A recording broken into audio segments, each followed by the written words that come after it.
Assalamualaikum warahmatullahi wabarakatuh. Perkenalkan, nama saya Yuli Sanuska Marli, NIM 1919110501012 di kelas B, program studi S1 Perencanaan Wilayah dan Kota Fakultas Teknik Universitas Jember. Di sini saya akan menjelaskan mengenai tugas evaluasi sumber daya lahan. Silakan disimak ya.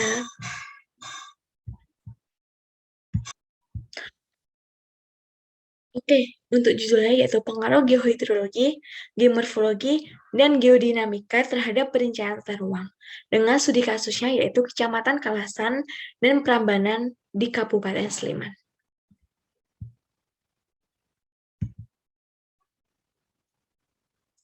Untuk dosen pengampunya sendiri yaitu ada Ibu Rindang Alvia STMT dan Bapak Linda Suprobo Aji STMT CFM. Kemudian disusun oleh saya sendiri Yuliana Sukamarti NIM 1919110501012 di kelas B.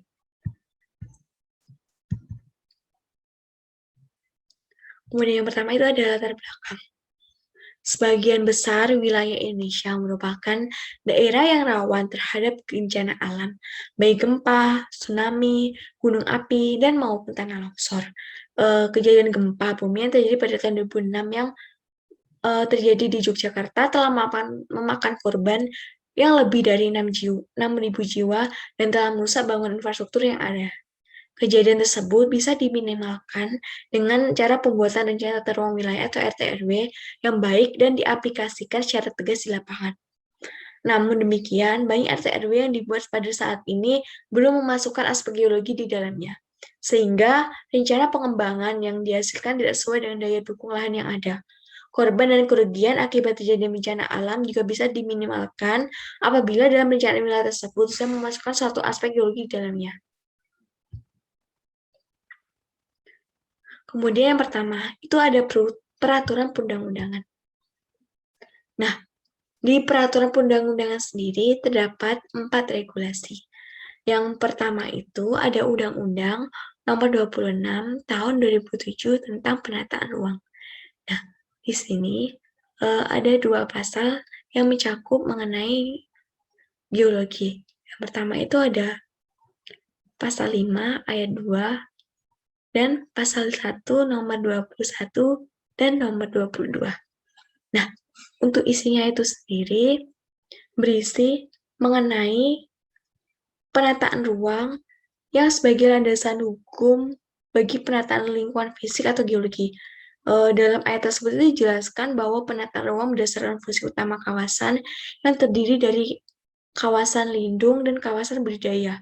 Nah, pengertian kedua kawasan tersebut kemudian dijelaskan dalam pasal 1, nomor 21 dan nomor 22, yakni kawasan lindung adalah suatu wilayah yang ditetapkan dengan fungsi utama melindungi kelestarian lingkungan hidup yang mencakup sumber daya alam, sumber daya buatan, sedangkan kawasan budidaya sendiri adalah wilayah yang ditetapkan dengan fungsi utama untuk dibudidayakan atas dasar kondisi dan potensi sumber daya alam, sumber daya manusia, dan sumber daya buatan.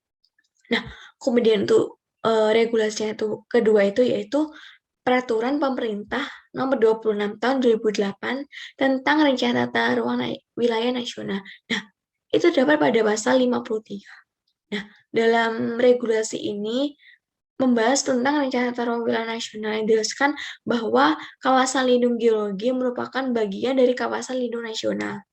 Nah, kemudian dijelaskan bahwa kawasan rawan bencana merupakan bagian dari kawasan lindung geologi. Nah, kemudian yang ketiga itu ada Undang-Undang RI nomor 24 tentang 2007 tentang penanggulangan bencana. Nah, di sini mencakup 3 pasal. Yang pertama itu ada pasal 1, pasal 35F, dan pasal 38D. Nah, terkait keterkaitan regulasi tersebut tentang penanggulangan bencana itu, yang pertama itu dijelaskan pada pasal 35 huruf F mengenai pelaksanaan dan penegakan rencana tata ruang. Kemudian dalam pasal 38D sendiri tentang penataan ruang dan pengelolaan lingkungan hidup. Dan yang terakhir, untuk pasal 1 itu menjelaskan bahwa bencana alam adalah peristiwa atau rangkaian peristiwa yang mengancam dan mengganggu kehidupan serta penghidupan masyarakat yang disebabkan baik oleh faktor alam maupun faktor non-alam dan faktor manusia sehingga mengakibatkan timbulnya korban jiwa manusia, kerusakan lingkungan, kerugian harta benda, dan dampak psikologis. Nah, kemudian yang keempat itu ada keputusan Menteri SDM atau Energi dan Sumber Daya Mineral melalui keputusan menterinya yaitu nomor 1457/28/MEM/2000. Nah, pada 33 November 2000 tentang pedoman teknis pengelolaan lingkungan. Nah, pada regulasi ini sendiri mengenai pedoman teknis pengelolaan lingkungan di bidang pertambangan dan energi. Dan salah satunya itu ada tentang kriteria tata ruang pada aspek minyak dan gas bumi. Dalam keputusan tersebut menjelaskan antara lain bahwa untuk sektor migas yang meliputi kegiatan eksplorasi digunakan untuk kriteria jarak aman bagi operator terhadap kegiatan umum yaitu sejauh lebih dari 50 meter. Sedangkan untuk pemburuan eksplorasi digunakan kriteria jarak aman dari lubang bor terhadap kegiatan umum yaitu sejauh lebih dari 100 meter. Nah, untuk geologi ini sendiri, tata lingkungan itu merupakan media dalam penerapan informasi geologi melalui penataan ruang dalam rangka mengembangkan suatu wilayah dan pengelolaan lingkungan, yaitu memberikan informasi mengenai karakteristik lingkungan geologis suatu lokasi, wilayah berdasarkan keterpaduan dari aspek sumber daya geologi, serta faktor pendukung dan aspek bencana geologis sebagai faktor kendala. Nah, selanjutnya hasil dari kajian geologi lingkungan ini menggambarkan tingkat keluasan suatu wilayah untuk dikembangkan. Kemudian, untuk tingkat keluasan ini atau restraint suatu wilayah untuk dikembangkan pada dasarnya menggambarkan tingkat kemudahan dalam pengorganisasian ruang kegiatan maupun pilihan jenis penggunaan lahan. Pengertian keleluasan atau yaitu peringkat wilayah yang dapat dikembangkan sebagai kawasan budidaya dalam arti luasa dalam pemilihan penggunaan lahan dan mudah dalam pengorganisasian ruangan. Kemudian, selanjutnya itu ada fungsi. Nah, tersedianya data dan informasi geologi lingkungan itu dapat dijadikan sebagai bahan masukan dan sekaligus evaluasi dari perencanaan tata ruang wilayah atau RT/RW kabupaten dan kota yang sudah ada maupun yang akan disusun, terutama berguna untuk yang pertama itu memberikan gambaran secara gamblang mengenai rekomendasi dalam penggunaan tanah ditinjau dari geologi lingkungannya dan sebagai bahan penyusunan rencana tata ruang wilayah RT/RW kabupaten atau kota maupun bagi rencana tata ruang wilayah RT/RW kecamatan itu sendiri. Kemudian yang kedua itu memberikan gambaran mengenai faktor pendukung dan kendala geologi lingkungan bagi pembangunan wilayah yang pengelolaan lingkungannya itu secara keseluruhan. Nah, penyusunan informasi geologi lingkungan ini sendiri dilakukan dengan menggabungkan informasi dari beberapa peta tematik geologi maupun data non-geologi. Nah, informasi geologi lingkungan ini dapat membantu mengatasi permasalahan lingkungan dan upaya pengelolaannya melalui rekomendasi penggunaan lahan dan juga menyediakan suatu alternatif pemecahan permasalahannya. Analisis geologi lingkungan yang menggunakan metode pembobotan atau scoring secara kualitatif dan penelitian para ahli ditumpang susun atau overlay dari peta-peta tematik secara manual maupun dengan sistem informasi geografi atau SIG. Nah, kemudian itu ada 3 aspek pengaruh terhadap perencanaan tata ruang. Yang pertama itu geohidrologi. Nah, geohidrologi sendiri itu ada ilmu yang mempelajari air yang berada di dalam tanah atau groundwater atau air tanah. Nah, kemudian ada geomorfologi. Nah, geomorfologi itu sendiri adalah suatu ilmu yang mempelajari mengenai bentuk permukaan bumi serta proses-proses yang berlangsung terhadap permukaan bumi itu sejak bumi terbentuk sampai sekarang. Nah, kemudian itu ada geodinamika. Nah, geodinamika sendiri itu merupakan ilmu yang memahami arus konveksi yang ada di mantel bumi dan berperan dalam pergerakan lepeng yang ada di dalam bumi itu sendiri.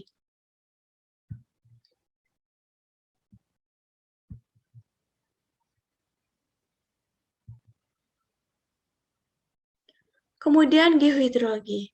Zonasi geohidrologi itu dibagi ke dalam 3 potensi. Yang pertama itu ada zonasi potensi air tanah dangkal, zonasi potensi air tanah sedang, zonasi potensi air tanah dalam. Nah, pada sumber daya tambang yang potensial untuk dikembangkan dari penelitian ini ada batu pasir dan bauxit pumice. Nah, sebagian dari material tersebut akan ditambang seperti pada gambar peta. Ini ada zonasi air tanah dan lokasi tambang ini sendiri. Material ini itu digunakan tumbuhan bangunan atau hiasan dinding.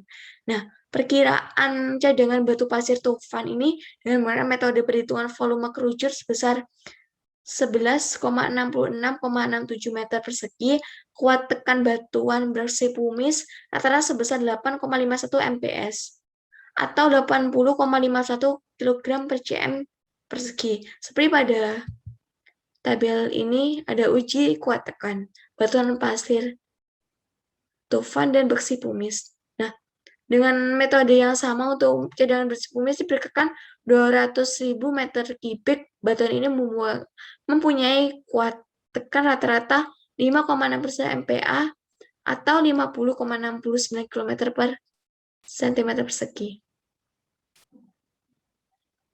Nah, pada peta kerentatan gerakan massa tanah dan batuan itu dibuat dengan overlay peta kelas lereng dan peta geologi serta mengacu pada data di lapangan.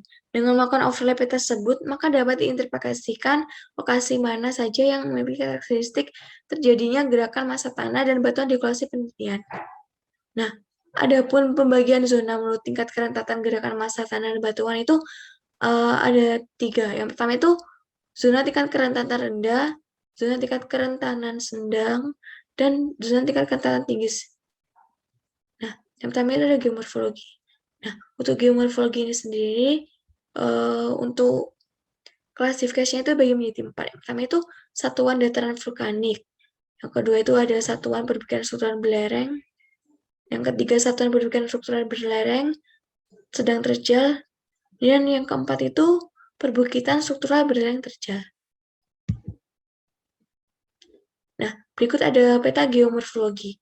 Nah, untuk geomorfologi dan geologi dari penelitian ini menjadi komponen geomorfologi pada tabel yang pertama itu geomorfologi dataran vulkanik, satuan perbukitan struktural berlereng landai S1, kemudian satuan perbukitan struktural berlereng sedang terjal atau S2, satuan perbukitan struktural berlereng sangat terjal S2. Nah, kemudian untuk kemiringannya itu 0,0-7 dan jenisnya vulkanik, relief dataran, pola penyaluran paralel, strukturnya geologi itu tidak ada, untuk fase exogeniknya itu erosi deposisi, dan kemudian penggunaan lahannya itu cocok sebagai permukiman, sawah, kebun, dan tegalan. Nah, kemudian yang kedua itu ada satuan perbukitan struktural berlereng landai atau 1 dengan kemiringan 8-13 dengan jenisnya struktural, relief yang landai, pola penyalurannya itu dendritik, struktur geologinya itu kekas dan sesar, untuk proses exogenik sendiri pelapukan dan erosi, dan penggunaan lahannya itu cocok sebagai permukiman, sawah, kebun, tegalan, dan semak belukar. Kemudian yang ketiga itu ada satuan perbukitan struktural berlereng sedang terjal. Nah, untuk kodenya itu S2 dan kemiringannya itu 14-55 dan jenisnya itu struktural, relief sedang terjal, untuk pola penyalurannya itu dendritik, struktur geologinya itu kekas dan sesar, proses exogenisnya itu pelapukan dan erosi, dan penggunaan lainnya itu sendiri sebagai sawah, kebun, dan tegalan. Nah, kemudian yang keempat itu ada satuan perbukitan struktural berlereng sangat terjal atau S3 dengan kemiringan itu lebih dari 55. Untuk jenisnya sendiri itu bersifat struktural, reliefnya sedang terjal, pola penyalurannya itu dendritik, struktur geologinya itu kekas, sesar, dan diperkirakan. Nah, untuk proses geoeksogenisnya sendiri itu ada pelapukan, erosi, dan penggunaan lainnya itu ada kebun dan tegalan.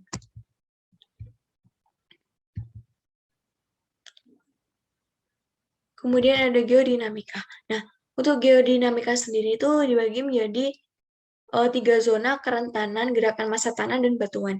Yang pertama itu ada zona tingkat kerentanan rendah, zona tingkat kerentanan sedang, zona tingkat kerentanan tinggi. Nah, untuk amplifikasi tanah dan batuan sendiri itu dibagi menjadi 2 zonasi. Yang pertama zona amplifikasi tinggi, dan yang kedua itu zona amplifikasi rendah.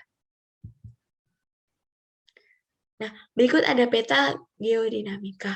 Nah, peta geodinamika sendiri ada 4. Yang pertama itu ada potensi bencana gerakan massa, amplifikasi gempa, kemudian ada penggunaan lahan saat ini, dan zona arahan geologi pengembangan wilayah.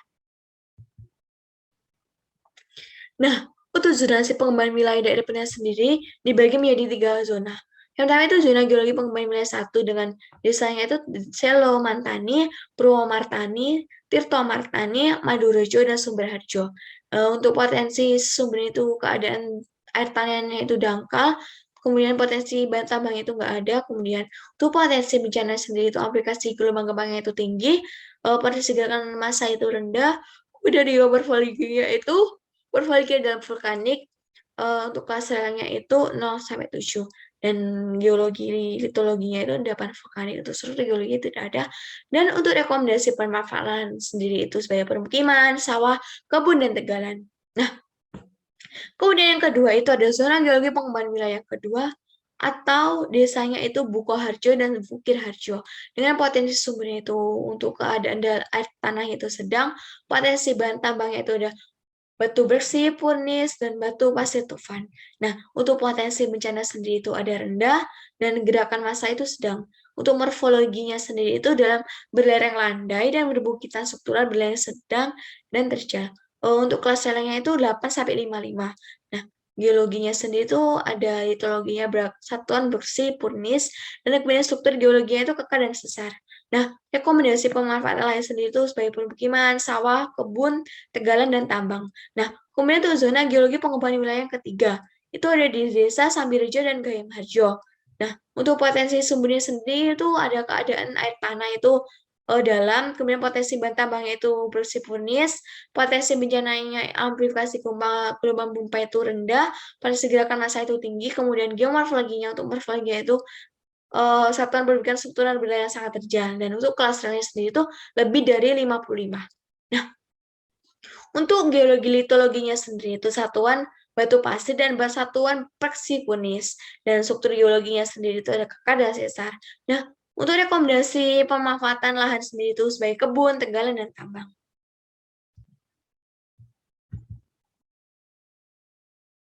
Nah, yang terakhir itu ada kesimpulan. Berdasarkan atas evaluasi geologi pengembangan wilayah di Kecamatan Kalasan dan Kecamatan Prambanan Kabupaten Sleman dapat dibagi menjadi 3 zona pengembangan wilayah. Berdasarkan atas kondisi geohidrologi, geomorfologi, geodinamika, geologi, potensi sumber daya lahan, dan potensi bencananya. Secara umum pemanfaatan lahan saat ini sudah sesuai dengan daya dukung lahannya, dengan berdasarkan data geologi dan pengembangan wilayah. Akan tetapi masih ada beberapa pengguna lahan yang tidak sesuai dengan arahan geologi pengembangan wilayah itu sendiri. Salah satunya adalah pengguna alas sebagai pemukiman yang berada di zona rawan bencana. Seperti di desa Sambirejo dan desa Gayamharjo. Yang seharusnya itu pada daerah ini itu tidak sesuai dengan untuk tegalan atau daerah tambang. Oleh karena itu, hasil dari studi ini tuh bisa dimanfaatkan untuk perbaikan dalam mengembangkan wilayah daerah Kalasan dan Prambanan untuk mengurangi dampak negatif yang timbul di kemudian hari. Sekian presentasi dari saya kali ini. Ada kurang lebih yang mohon maaf. Wassalamualaikum warahmatullahi wabarakatuh.